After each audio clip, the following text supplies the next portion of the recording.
Hello दोस्तों, कैसे हैं आप सभी। स्वागत है आपका अपने चैनल नवीन ऑनलाइन टिप्स में। तो आज हम लोग क्लास 10 मैथ का चैप्टर नंबर 3 का एक्सरसाइज 3.1 का क्वेश्चन नंबर 1 को सॉल्व करने वाले हैं। तो क्वेश्चन नंबर 1 हमारा क्या है?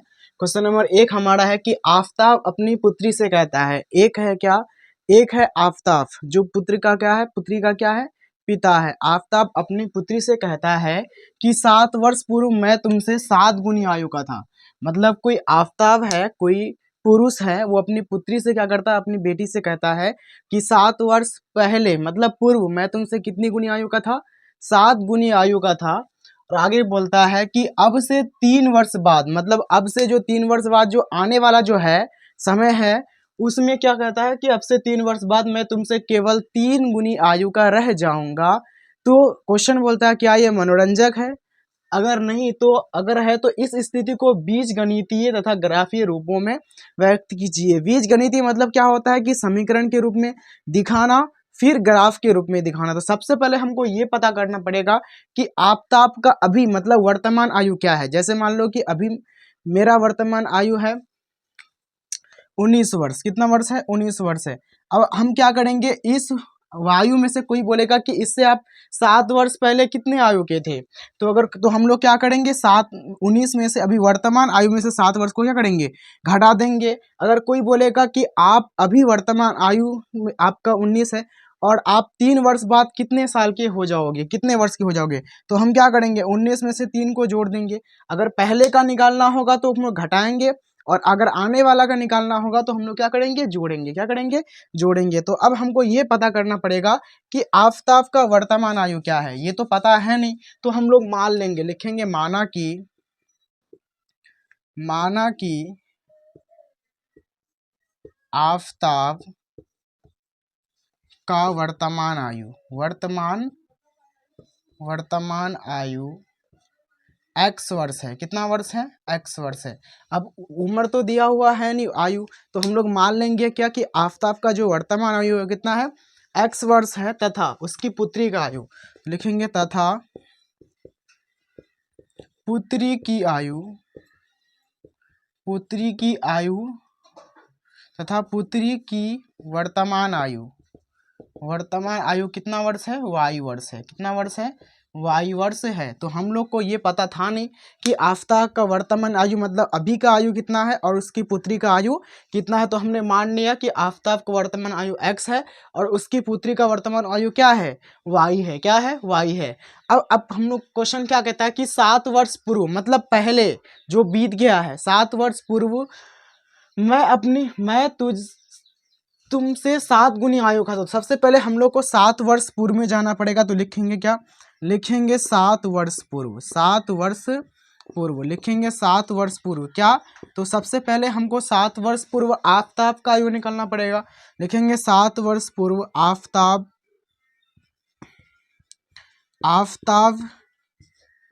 की आयु। तो अभी वर्तमान में उसका एक्स है। क्या है?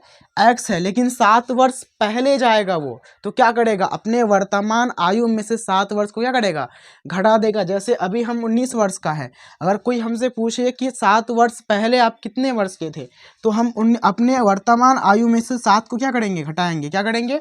घटाएंगे। वर्तमान आयु में से 7 को क्या करेंगे, घटाएंगे। तो अब हमारा कितना बचेगा? तब हमारा बचेगा 12 वर्ष। कितना बचेगा कि हम 7 वर्ष पहले कितने वर्ष के थे? 12 वर्ष के थे। कितना वर्ष के थे? 12 वर्ष के थे।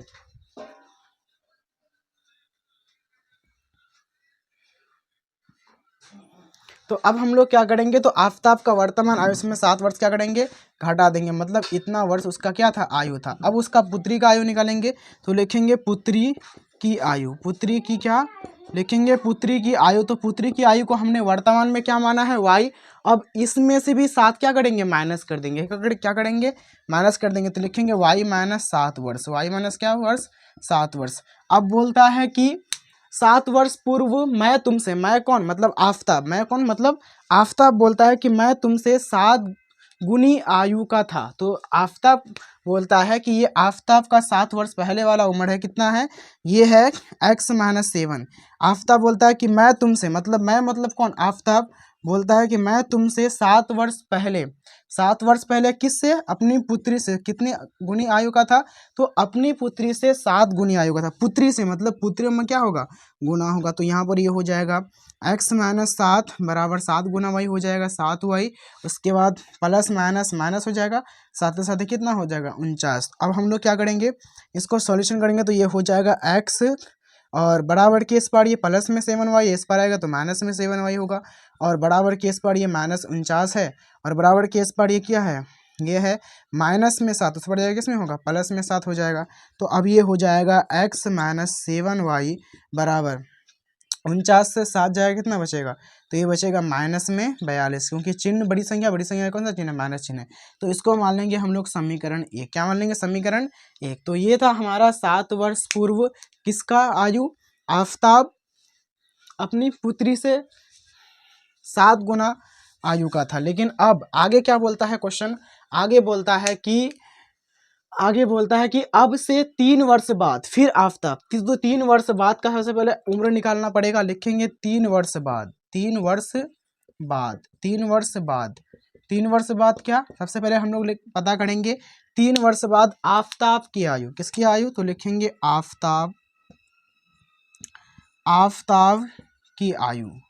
तो आफताब की वर्तमान आयु है x, लेकिन 3 वर्ष बाद जाएगा तो इसकी आयु में से 3 वर्ष क्या होगा, जुड़ेगा, क्या होगा, तो हम लोग क्या करेंगे, प्लस में 3 क्या करेंगे, वर्ष करेंगे, क्या करेंगे, वर्ष। और उसकी पुत्री की अगर आयु देखा जाए तो लिखेंगे पुत्री की आयु, पुत्री की आयु कितना हो जाएगा, तो पुत्री की वर्तमान आयु को माने हैं हम लोग y, लेकिन 3 वर्ष बाद ये कितना होगा, तो इसमें क्या करेंगे, जोड़ देंगे, क्या करेंगे, जोड़ देंगे, तो ये इतना वर्ष हो जाएगा, क्या हो जाएगा, इतना वर्ष हो जाएगा।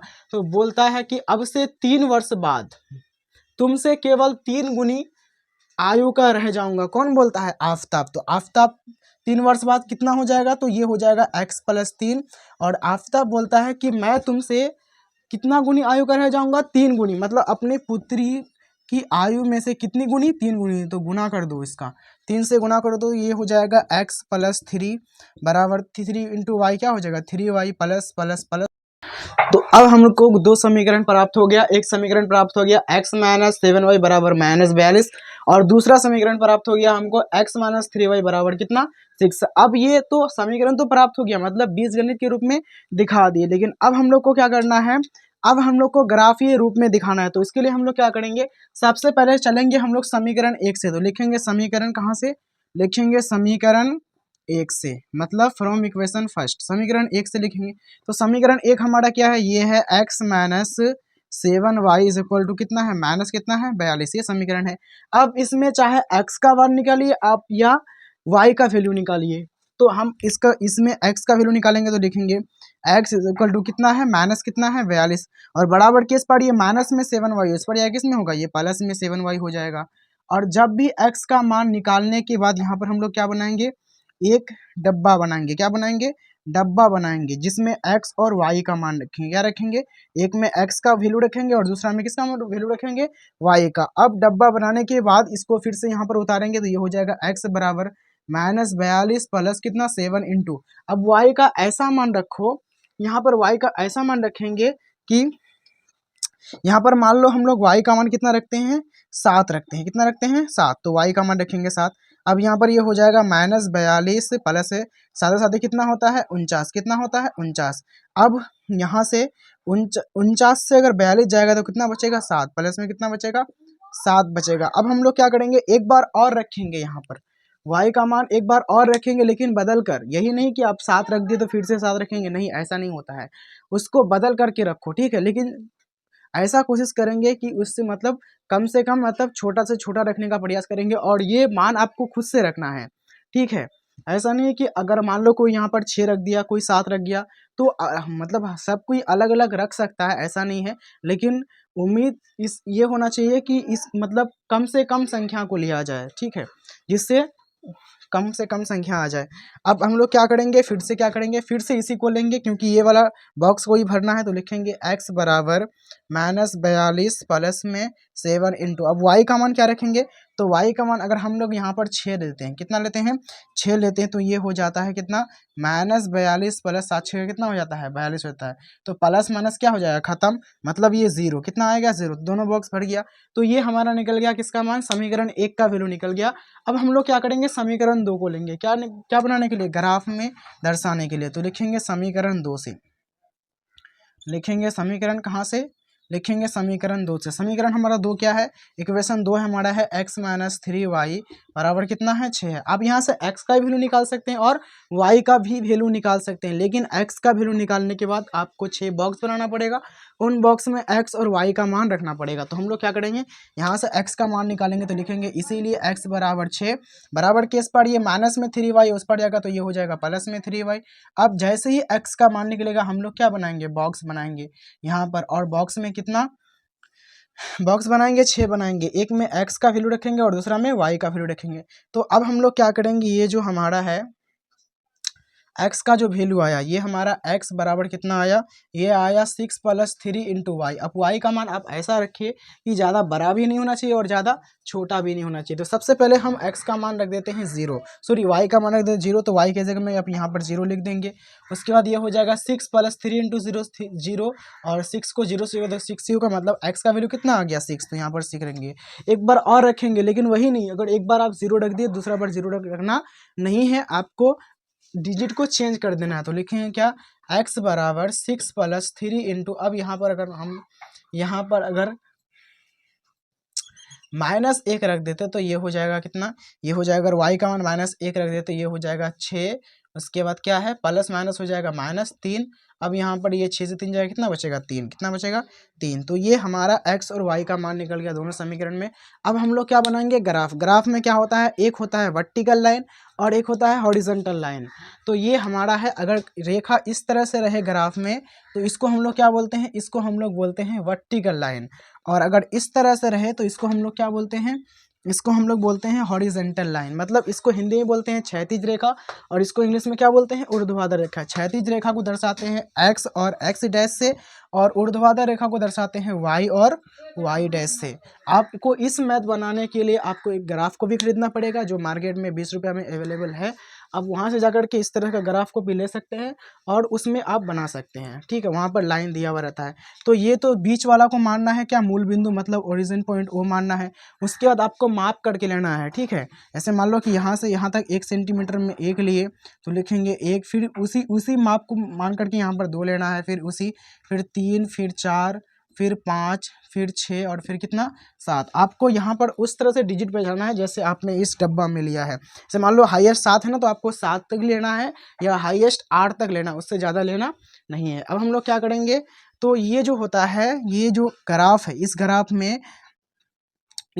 में ये जो हमारा मूल बिंदु है, तो मूल बिंदु से दाईं ओर सभी चिन्ह क्या होता है, धनात्मक होता है। क्या होता है, धनात्मक होता है। और मूल बिंदु से ऊपर भी क्या होता है, धनात्मक होता है।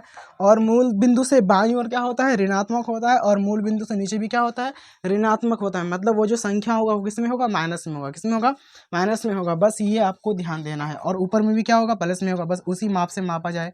1 हो जाएगा, 2 हो जाएगा, 3 हो जाएगा, फिर ये 4, फिर ये 5, फिर ये कितना 6। इधर आएगा तो ऋणात्मक हो जाएगा, माइनस में -1, -2, -3, -4, -5, -6, क्योंकि माइनस में तो है नहीं कोई, सिर्फ 1 है, तो 1 तक 2 तक भी ले सकते हैं। उसके बाद यहाँ पर लिखेंगे क्या, -1, फिर -2, -3, -4, माइनस कितना 5। अब हम लोग क्या करेंगे, इसमें देखेंगे सबसे पहले इसका वैल्यू देखते हैं। x का वैल्यू कितना है 7, y का वैल्यू कितना है 7। तो देखते हैं x का वैल्यू, और दोनों प्लस में है ना, तो ये x, ये जो हमारा रेखा है ये x है, तो ये हमारा है x का वैल्यू 7, और y का वैल्यू ऊपर में 7 है, तो एक ठो पॉइंट और बढ़ेगा यहाँ पर 7, और दोनों प्लस में है तो लिखेंगे। तो हम लोग क्या करेंगे, यहाँ से ऐसे आएंगे, इन दोनों के सामने आएगा, तो ये दोनों रेखा जहाँ पर कटेगा वही हमारा क्या बनेगा, बिंदु। इस बिंदु का नाम देंगे A। और सबसे पहले x का वैल्यू दिखाया था, तो x का वैल्यू कितना है 7। उसके बाद y का वैल्यू कितना है 7, तो ये हो जाएगा 7, 7 हो जाएगा। उसके बाद अब इन दोनों का काम खत्म हो गया। x का वैल्यू अब क्या लेना है 0, लेकिन हमेशा सबसे पहले x का वैल्यू लेना है। तो x का वैल्यू लेना है 0 और y का वैल्यू कितना 6, दोनों प्लस में है तो x का वैल्यू तो 0 यहीं पर हो जाएगा सबकी से, और y का वैल्यू 6 तो ये जाएगा ऊपर में यहाँ पर आएगा। ठीक है, इस बिंदु को मान लेना है b। तो सबसे पहले x का वैल्यू लिखेंगे 0, कितना 6। अब इन दोनों ये जो बिंदु है इन दोनों बिंदु को स्केल की सहायता से ऐसे मिला लेना है। क्या करना है, इन दोनों बिंदु को स्केल की सहायता से ऐसे क्या करना है, मिला लेना है। तो ये हमारा एक समीकरण का काम खत्म हो गया। अब दूसरा समीकरण क्या है, अगर ग्राफ में 2 समीकरण है तो 2 रेखा देगा, अगर एक समीकरण है तो 1 रेखा देगा। तो अब दूसरा समीकरण का हमने यहाँ पर मान रखा है कि x का मान 6 है, y का मान कितना है 0। तो x का मान तो ये 6 किधर है, ये प्लस में है तो 6 यहाँ पर हो जाएगा, और y का मान z का मान जो भी है y x का मान 0 यहीं पर होगा सब किसी का। तो लिखेंगे तीसरा पॉइंट ये c हो गया। तो x का मान कितना है 6 और y का मान कितना है 0। उसके बाद आगे क्या है, x का मान है 3, y का मान -1, x का मान 3, ये हमारा x वाला रेखा है तो x का मान ये 3 हो जाएगा, y का मान कितना -1 ये नीचे में है y, क्योंकि इस रेखा का नाम ये y है। तो लिखेंगे इन दोनों के सामने रेखा को लेके आएंगे और जहाँ पर कटेगा वही क्या बनेगा, पॉइंट बनेगा। इस पॉइंट का नाम देंगे D, और x का मान पहले लिखते हैं तो लिखेंगे x का मान 3 और y का मान कितना है -1। अब इन दोनों रेखा को हम लोग क्या करेंगे, इस तरह से हम लोग क्या करेंगे, मिला देंगे। क्या करेंगे, मिला देंगे। तो ये हमारा ग्राफ बनकर क्या हो गया, रेडी हो गया। ठीक है, अब समीकरण को इस तरह से, ये ग्राफ ये जो रेखा है ये इस समीकरण का है तो समीकरण को दर्शा देंगे, यहाँ पर लिख देंगे ये है x - 7y is equal to minus कितना है 42। और इस ग्राफ में जिस समीकरण में बना है तो ये समीकरण से ये ग्राफ बना है तो लिखेंगे x - 3y is equal to कितना 6। तो ये हमारा ग्राफ बन करके भी रेडी हो गया। बीजगणित में भी निकाल दिए हम लोग, ग्राफ के रूपों में भी निकाल दिए। उम्मीद है कि आपको वीडियो अच्छा लगा, और वीडियो अच्छा लगा तो कमेंट में ज़रूर बताएं कि वीडियो कैसा लगा। और अगर आप हमारे चैनल पर नए, चैनल को सब्सक्राइब ज़रूर करते हैं। मिलते हैं किसी नेक्स्ट वीडियो में, तब तक के लिए धन्यवाद।